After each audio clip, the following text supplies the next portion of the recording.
You know, often in popular media, it's portrayed as not having changed over the last 100 years. And in fact, that's erroneous because there have been a lot of changes. We know a lot more about human development now than we did back then.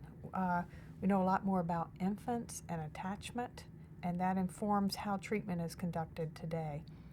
I think many years ago, psychoanalytic treatment would have been seen as something a doctor does to a patient, passive sort of treatment.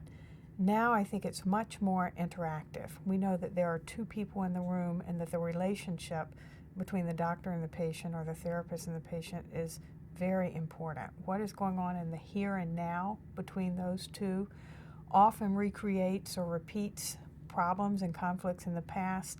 Only having them come to the fore in the present gives the patient the opportunity to look at that behavior and those repetitions anew and try to understand something about the conflicts embedded in those difficulties or the relational patterns. I think in the past, psychoanalysis was embedded in its own culture and a product of its own history. As we know, many problems in the theory of femininity and women, and those are changing, and certainly the history with gay people and psychoanalysis was an unhappy history, and progress has been made, substantial progress and change in our understanding of gay people and of women has really changed the landscape of psychoanalysis for everybody. And so I think there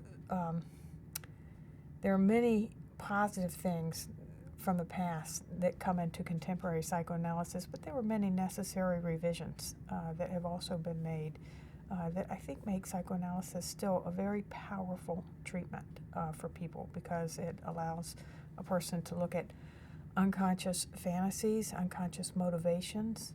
It includes the importance of the life history and context of the person. So a person is embedded in a culture and in a context and is not simply a collection of symptoms or a problem of biology. They're a human being embedded in a human world. And I think holding on to that complexity is the real strength of psychoanalysis, that it is not simplistic, it is not reductionistic, it encompasses the wide range of human experience, makes us who we are.